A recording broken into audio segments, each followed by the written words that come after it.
Everyone, welcome to KGS UGC NET channel. मैं पूजा शर्मा आपकी UGC net mentor का स्वागत करती हूँ ऑन दिस प्लेटफॉर्म। सो आज का जो सेशन है, इस सेशन का यहाँ पे सबसे बड़ा क्वेश्चन मार्क जो है दैट इज रिजल्ट्स। कब कब जो है यहाँ पे हमारे रिजल्ट्स आएंगे। एग्जाम हो चुके हैं, एग्जाम एक्सटेंड भी हो गए, कैंसिल होके एक्सटेंड भी हो गए, आपके पास प्रोविजनल आंसर कीज भी आ गई हैं। लास्ट डेट थी प्रोविजनल आंसर की को यहाँ पे करेक्शन विंडो जो थी उसकी वो भी यहाँ पे क्लोज हो चुकी है। नाउ हमें यहाँ पर 8 डेज हो चुके हैं, 8 दिन हो चुके हैं प्रोविजनल आंसर की आने के बाद में। ठीक है, अब आंसर की जो फाइनल आंसर की है वो कब आएगी और रिजल्ट कब आएगा, इससे रिलेटेड काफी सारे क्वेश्चन जो हैं यहाँ पे आप लोगों के आ रहे हैं। तो देखिए यहाँ पर जो क्राइटेरिया फॉलो किया गया है, फिर जो क्राइटेरिया है वो हम यहाँ पे देख लेते हैं। जो लास्ट एग्जाम हमारा यहाँ पर हुआ था दैट वाज ऑन 27 जनवरी। 27 जनवरी को यहाँ पे लास्ट एग्जाम दिया गया था। इसके बाद यहाँ पर आफ्टर 3 to 4 डेज आपकी जो प्रोविजनल आंसर की है वो यहाँ पर आ गई थी। ठीक है, प्रोविजनल आंसर की जो है 31 जनवरी को 2025 आपके प्रोविजनल आंसर की आई, जिसके लिए आपको यहाँ पर अगर कुछ भी ऑब्जेक्शन था आप यहाँ पे जो है रेज कर सकते थे।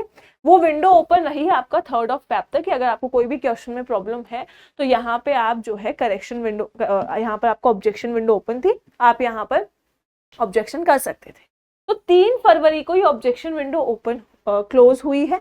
अब देन यहाँ से from the 3rd of Feb यहाँ पे अब हमको जो है आराम से 8 to 9 डेज हो चुके हैं।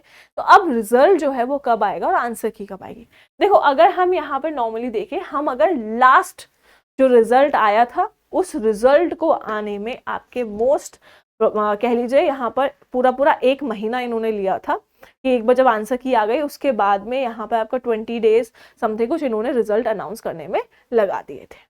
बट नाउ यहाँ पर जिस तरह से हम देख रहे हैं कि कोशिश की जा रही है, एनटीए जो है जब से ड्राफ्ट आया है या फिर बाकी चीजें अनाउंस की गई हैं, यहाँ पर एनटीए कोशिश कर रहा है कि सारी चीजें जो है टाइमली हो।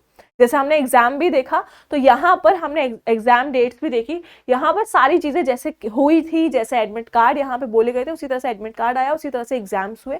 हाँ, यहाँ पर जैसे आपका लीव था, पोंगल की लीव थी, तो उस जगह पर आपका जो है एग्जाम जो होना था उस दिन वो बाद में इन्होंने कैंसिल करके पोस्टपोन कर दिया, या कह लीजिए पोस्टपोन कर दिया गया और वो बाद में हुआ। तो सेम थिंग अब यहाँ पर ये है कि भाई इन्होंने कोशिश की है कि टाइमली सारी चीजें जो है कंडक्ट कराई जा सके, सारी चीजें टाइमली यहाँ पर हो। नॉर्मली हम यहाँ पे जब हमने प्रीवियस हम हिस्ट्री देखे एनटीए की हिस्ट्री हमेशा से यही रही है कि आपका एग्जाम कंडक्ट होता है, एग्जाम कंडक्ट होने के आपके 5-7 दिन के भीतर आपका प्रोविजनल आंसर किया जाती है, देन आपका 15-20 डेज के अंदर जो है आपका रिजल्ट अनाउंस कर दिया जाता है। ठीक है, नाउ अगर हम देखें कि रिजल्ट की जो एक्सपेक्टेड डेट है, हम यहाँ पे एक टेंटेटिव डेट जो है यहाँ पर देख सकते हैं। ये वो टेंटेटिव डेट क्या है, किस डेट पे जो है आपका यहाँ पर रिजल्ट आ सकता है।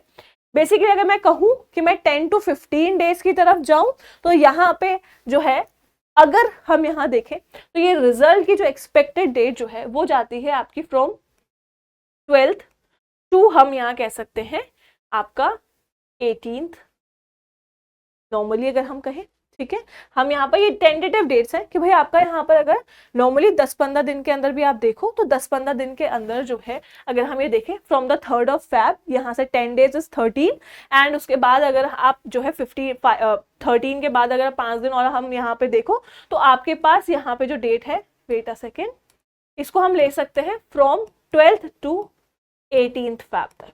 ठीक है, तो यहाँ ये टेंटेटिव डेट है कि भाई यहाँ तक जो है आपका विदाउट डिले, अगर कोई विदाउट ऐसी कोई रीजन ना हो जिसकी वजह से डिले हो, ऐसा फिलहाल अभी कोई रीजन ऐसा है नहीं कि भाई डिले हो, लेकिन फिर भी एनटी अगर कोई भी रीजन की वजह से उसको डिले करता है तो आपका जो है 12 to 18 Feb इसका जो है रिजल्ट आ सकता है, आपका रिजल्ट जो है यहाँ पर देखने को मिल सकता है।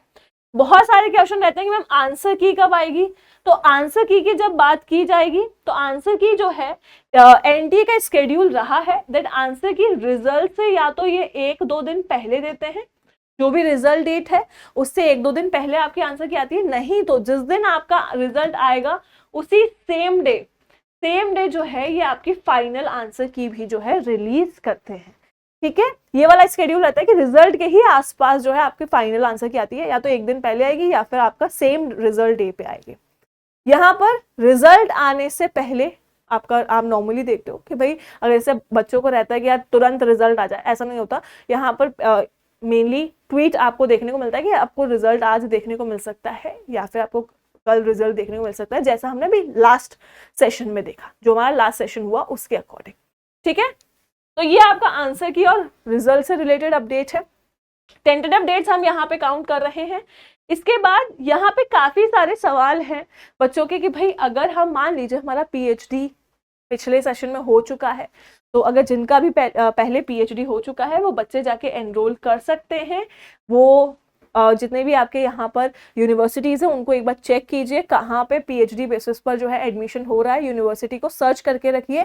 जिनको लगता है कि हमारा पीएचडी हो जाएगा, इस बार पीएचडी हो जाएगा और हमें पीएचडी में एनरोलमेंट लेना है, तो यहाँ पे अपने एनरोलमेंट को सिक्योर करने की कोशिश करो। यूनिवर्सिटीज सर्च करना शुरू कीजिए, यूनिवर्सिटीज़ कहाँ पर आपका जो है आपके पीएचडी के बेसिस पर हो रहा है। और बाकी सारे यूनिवर्सिटीज़ है जहाँ पे उनका खुद का एंट्रेंस टेस्ट होता है। इफ़ यू वांट तो आप उनकी भी प्रिपरेशन कर सकते हैं। जैसे बनारस बीएचयू है, उनका खुद का एंट्रेंस टेस्ट होता है, तो वैसे ही आप अदर यूनिवर्सिटीज़ जिनका अपना खुद का एंट्रेंस टेस्ट होता है उनकी प्रिपरेशन कर लो। ओके, देन अगर आपको लगता है कि हमारा इस बार नेट नहीं होगा, जेआरएफ नहीं होगा, हमें इसकी प्रिपरेशन करनी है, हमें और आगे प्रिपरेशन करनी है, तो what is the correct time, सही समय कौन सा है प्रिपरेशन स्टार्ट करने का? तो अकॉर्डिंग टू मी सही समय जो है प्रिपरेशन करने का वो ऐसा नहीं है कि आप जो है 1 महीना रुक जाओ, 2 महीना रुक जाओ, देन उसके बाद में हम प्रिपरेशन करेंगे। द करेक्ट टाइम इज कि आप अभी से बैठ जाए। ठीक है, अभी आपको पता लग गया होगा कि आपका जो है नेट होगा, जेआरएफ होगा या नहीं होगा, या कितने मार्क्स से आपका रह रहा है। एक आपको फाइनल आंसर के आने के बाद, रिजल्ट आने के बाद में आपको एक प्रॉपर आपको कंफर्मेशन मिल जाएगा। ठीक है, अब आपको रीस्टार्ट करना है तो शुरुआत कीजिए, अपना स्केड्यूल जो है बनाइए। आपके बेसिक्स यहाँ पे क्लियर होंगे। ठीक है, आपने अगर एक बार पढ़ चुके हो तो आपके बेसिक्स यहाँ क्लियर होंगे, नहीं है तो उनको एक बार अपना कंटेंट जो है वो एक बार लेके बैठिए, पढ़ना शुरू कीजिए। अपने आप को प्रॉपर अप्रैल मार्च तक का समय दो कंटेंट पे। ठीक है, अप्रैल मार्च तक का अपना समय यहाँ पे लीजिए। उसके बाद आप यहाँ पे पूरी कोशिश कीजिए कि अप्रैल से, यहाँ पर अगर मैं कहूँ कि मार्च अप्रैल, अगर अप्रैल एंड तक भी आप यहाँ पे अपना जो है कोर्स कंप्लीट कर लेते हो तो आपके पास पूरा मई रहता है और जून का हाफ आपके पास टाइम रहता है, जिसमें आप अपना जो है प्रैक्टिस कर सकते हो, जहाँ पे अपनी एमसीक्यूज एंड जो भी आपके पीवाईक्यूज हैं, जो आपकी प्रैक्टिस है वो आप कर सकते हो। तो ट्राई कीजिए कि अपना जो बेसिक है, जो भी अपने कंटेंट है, उसको आप यहाँ पे अपना जल्द से जल्द पूरा करो, उस पर वर्क करो, कुछ अपडेट्स यहाँ पे करो तो उन अपडेट्स को देखिए। ठीक है, एंड देन उसके बाद अपना जो है प्रिपरेशन उसको कंटिन्यू कीजिए। आपको यहाँ 1 मंथ आप प्रॉपर अपना, चाहे पेपर 1 है एंड पेपर 2, आपके पेपर 1 में मैथमेटिक्स आती है, रीजनिंग आती है, एंड देन उसके बाद में पेपर 2, सबको जो है सबका एक प्रॉपर प्रिपरेशन अपना जो है करके रखिए।